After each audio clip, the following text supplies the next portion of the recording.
Assalamualaikum warahmatullahi wabarakatuh. Izin memperkenalkan diri, nama saya Muhammad Fanur Iksan dengan nomor NIRM 0201201159, Prodi Penyuluhan Pertanian Berkelanjutan tingkat 3 kelas KKNT dari Politeknik Pembangunan Pertanian Bogor. Sampurasun, sahabat petani dan rekan semua. Semoga sahabat petani dan rekan semua diberi kesehatan oleh Allah Subhanahu wa Ta'ala. Amin. Nah, pada video kali ini saya akan memberi sedikit informasi mengenai potensi komoditas tanaman pepaya di Kabupaten Garut. Nah, mungkin sahabat petani dan rekan semua bertanya, kenapa sih saya memilih tema ini? Karena di daerah saya sendiri, terkhususnya di Kabupaten Garut, terdapat banyak sekali komoditas tanaman pepaya ini yang keberadaannya ini belum bisa dioptimalkan secara maksimal, baik oleh petani maupun lembaga masyarakat itu sendiri.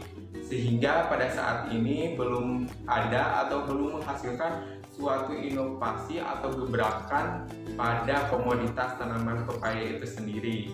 Nah, lantas apa sih yang melatar belakangi permasalahan ini?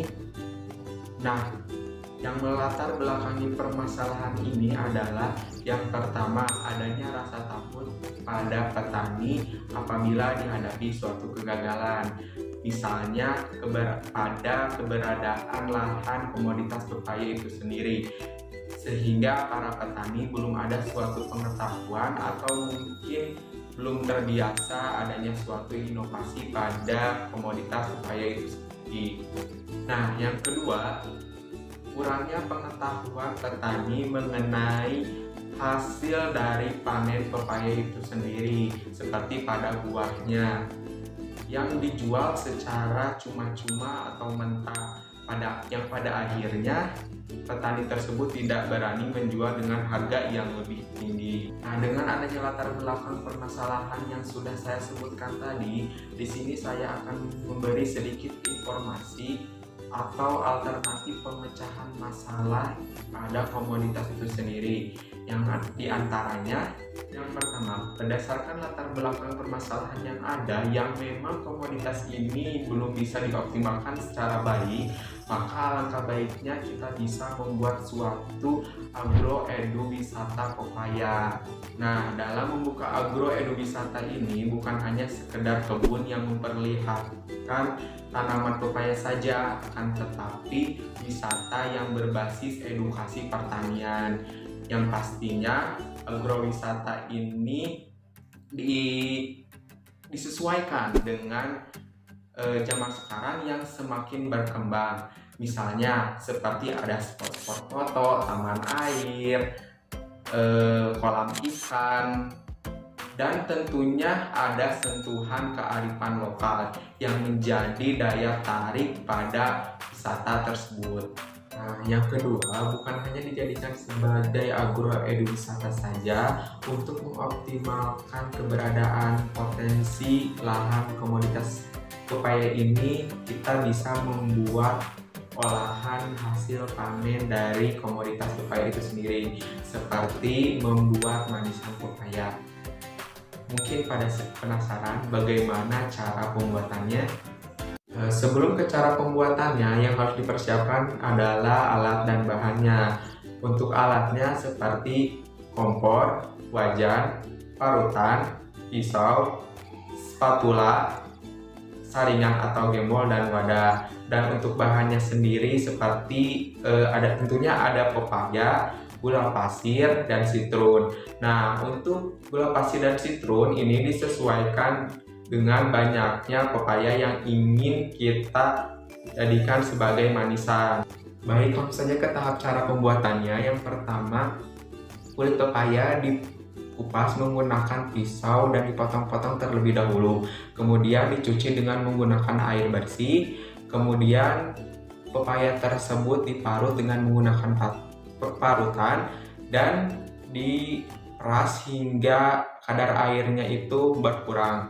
Setelah diperas, masak dengan mencampurkan gula pasir, sitrun, dan boleh menambahkan pewarna makanan sesuai dengan selera masing-masing. Setelah itu diaduk sampai mengental hingga kadar airnya itu menyusut ataupun kering. Setelah itu didiamkan terlebih dahulu, lalu masukkan ke dalam suatu wadah. Langsung adonan tersebut dicetak bulat-bulat, kemudian dibaluti dengan gula pasir.